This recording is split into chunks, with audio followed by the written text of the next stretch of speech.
Hey guys, welcome to an interesting video on Wild Rift.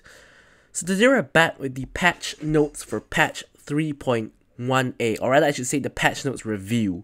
So what basically happened for this patch is that the Chinese League of Legends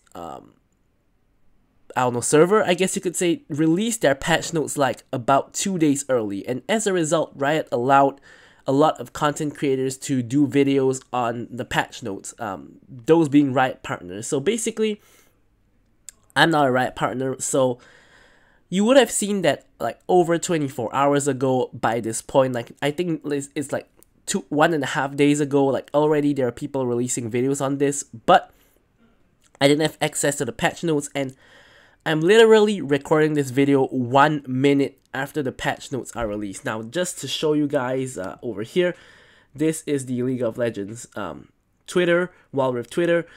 3 minutes ago, I just started recording for about a minute or so. So, yeah, it's about a minute ago. I'm literally right on top of this. I've been waiting for it to release. So, really can't help, you know, that my video is later than the rest of them. So, anyways, let's just get straight into it.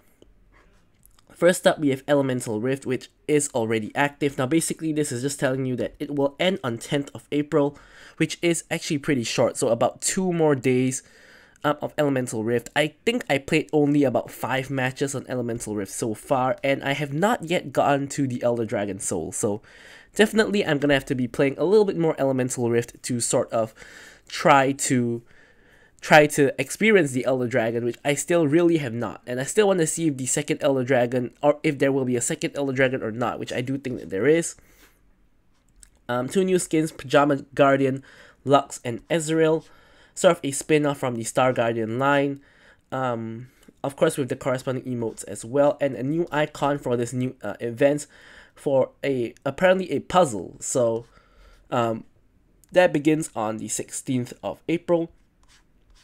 And now we're going to get into the champion changes. So first up, we have Jarvan, where his E attack speed bonus is going up by 5% at every rank. So this is, number 1, going to help his jungle clear, because he's going to attack faster and clear faster. And number 2 is going to be a little bit more supportive for like his ADC to attack faster. And I think Jarvan is a pretty middle of the pack average jungler, so this will definitely help him at least a little bit.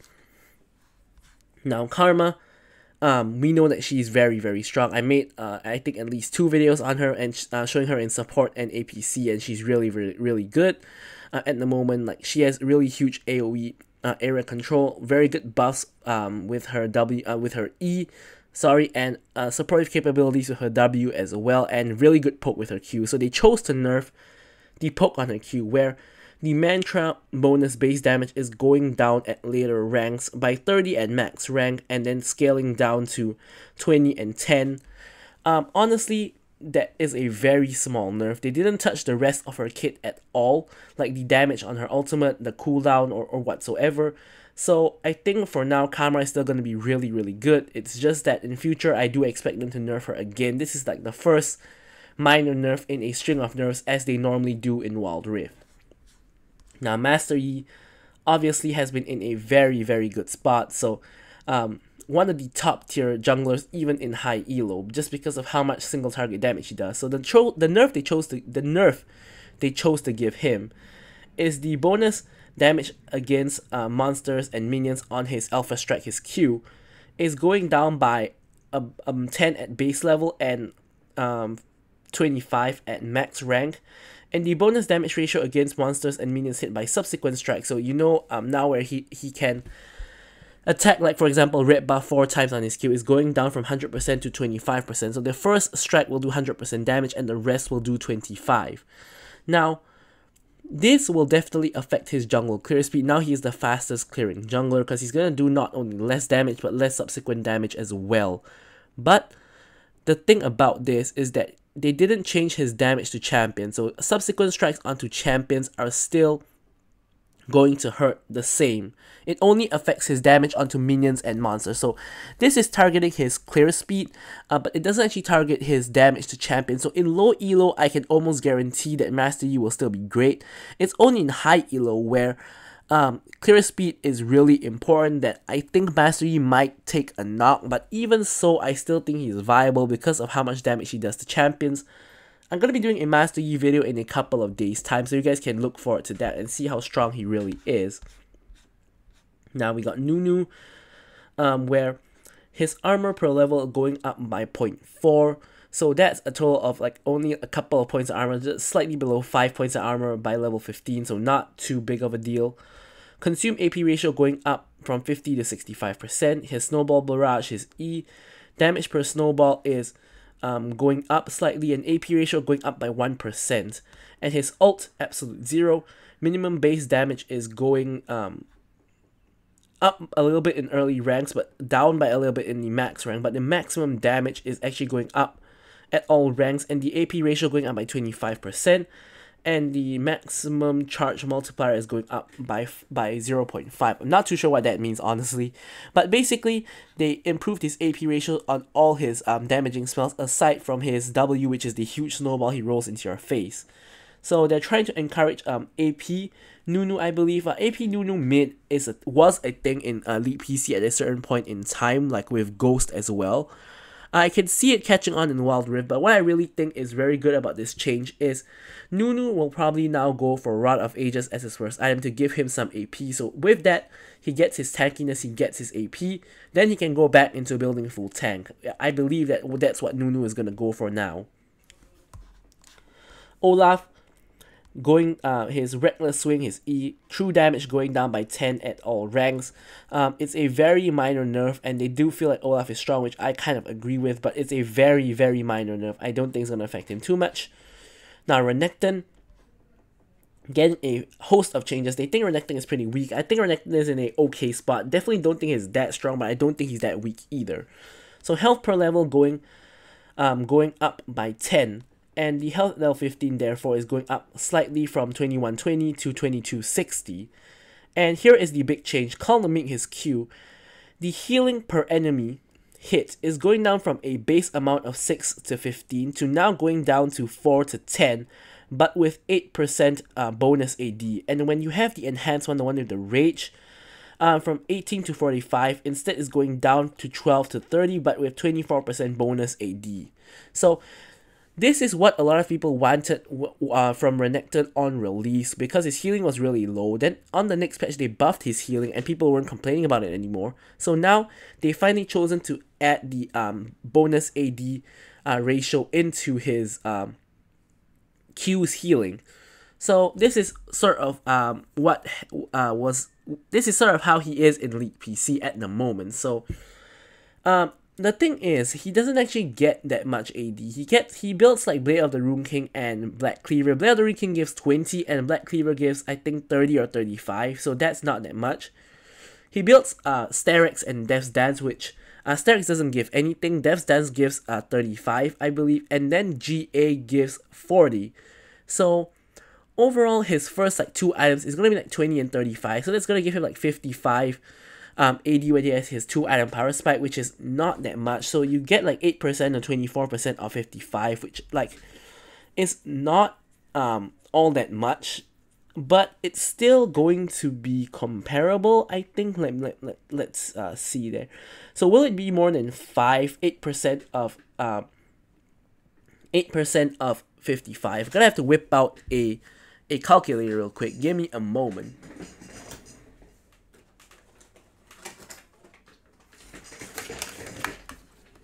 Alright, calculator at the ready. 8% of 55 is 4.4, so it's actually going to be less. But how about the enhanced one? So let's see, 24% of 55 is going to be 13.2, so that is, actually even at max rank, that isn't even that much. So basically, at your 2 item power spike, you will be healing less, so you're gonna need at least 3 items, and that 3rd item can be a Sterex Gauge. It has to be like a Death's Dance or a GA for you to actually heal more than what you did. So I don't know how helpful that is, because it's pretty much making him weaker in the early game but stronger in the late game. So Renekton is a sort of supposed to be a lane bully, and weakening his healing in early game kind of hurts a little bit. but he scales a little bit better in the late game, so we'll have to see how this change affects him. It could go either way. Vayne getting a nerf on her passive, where the final hour bonus movement speed is going down from 90 to 70. Now, final hour is her ult, of course, so basically the movement speed on her ult is going down. I'm not sure why they chose to put it under her passive, but not under her ult. But yeah, so this isn't actually affecting her normal passive, it's basically affecting her ult. And on her ult itself, AD is going down by 10 at every rank.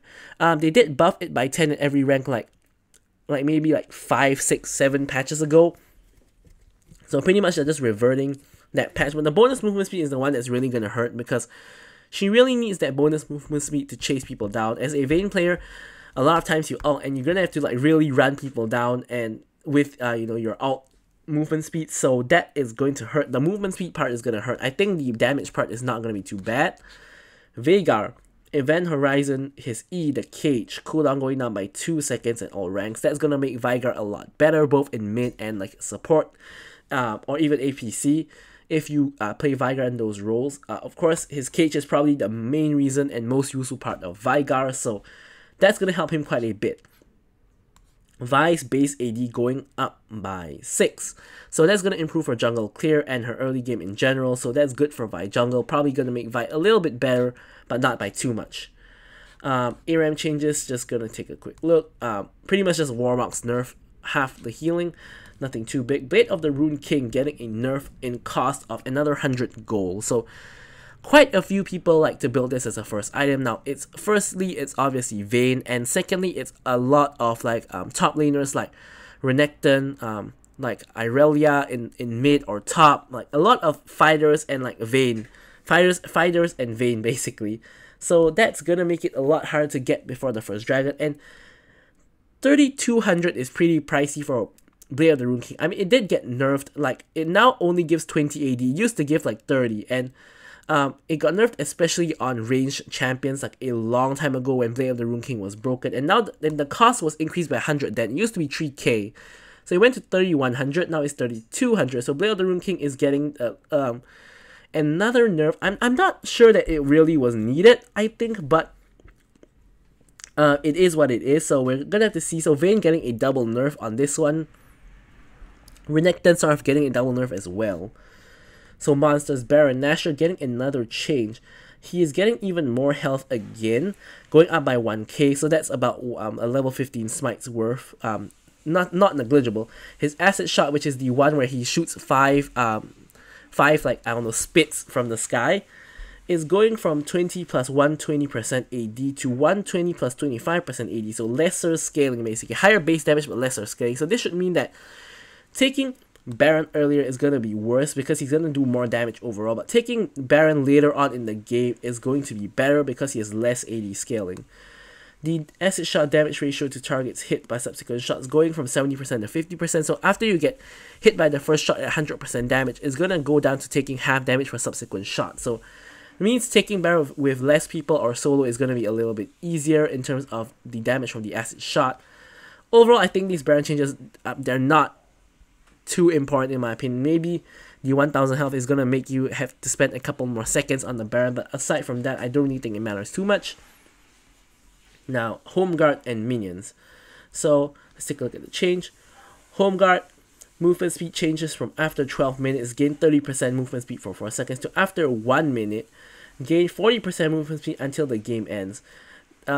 This is a pretty confusing one because, so basically, when you recall and you move out of base, you get bonus movement speed, and that's called Home Guard. So basically, after 12 minutes, when you move out of base, you would gain 30% movement speed for the next 4 seconds, until you roughly reach your your second tier tower is when it expires. But now after 1 minute, so 1 minute into the game, you can gain 40% movement speed, which is way more, and it's after 1 minute, not 12 minutes. Until the end of the game. But this doesn't really make sense because it's not for the next couple of seconds or whatnot. It's until the end of the game. So does that mean that you recall after 1 minute and you're gonna get like a free like what is equivalent to a couple boots worth of movement speed for the entire game? Doesn't seem to make sense at all. So I don't know if this is a typo error or something, but this doesn't seem to really make sense in the slightest. So I don't really know what's happening here. Like, if this is the case, split pushing would be dead. It's easy to rotate, and sneaking barons, sneaking dragons would be dead because you can walk from one side of the map to the other like for free because you get 40% extra movement speed out of nowhere. But I don't really get it. I don't really get it at all. So we're gonna have to see what this really is. We're gonna have to test it out. Minion movement speed. Bonus at 12 minutes going from 40 to 10, so moving slower. Maximum bonus movement speed 120 to 100. So basically minions move slower. So this will affect minion timers at 12 minutes and onwards. If you guys time when minion waves are going to crash in mid lane or in top or bot, this is going to affect your timers. So yeah. Respawn timers, they're making a change to the death timers. So this one is, if you have a lead and you're ahead, you'll be penalized less. But if you find yourself behind, you'll be favored less. So basically what this means is, if you guys didn't know, if you or your team are ahead, your death timers will be longer. And if you or your team are behind, your death timers will be shorter. Basically, it's to make it such that the winning team shouldn't make mistakes or shouldn't just like randomly dive a tower 1v5. And the team that's behind has a greater chance to actually try to get back into the game by being actually on the map and not just dead. So now instead, they're changing the respawn modifier from 25% to 15%. So that is going to, of course, as they said, you'll be penalized less if you're ahead, but and you'll be favored less if you're behind. So this overall benefits the team who's ahead. And the base respawn timer, which I assume is the I don't know if this means the Nexus or this means that your death timer, your base respawn timer is going to change like this. I believe that this is your death respawn timer at base is when you're at 9 to 11 minutes is gonna go up a little bit. 11 to 13 gonna go up by 2 seconds. 13 to 15 going to go down. So basically it's just a couple of seconds change, and of course affected by the modifier. So overall it should be favoring the ahead team and less the behind team in essence. So not too many changes on patch 3.1a, which most people already know what the changes are by now, but I'm just covering it so I can give my thoughts and opinions on it. So regardless, thank you guys so much for watching the video, and bye.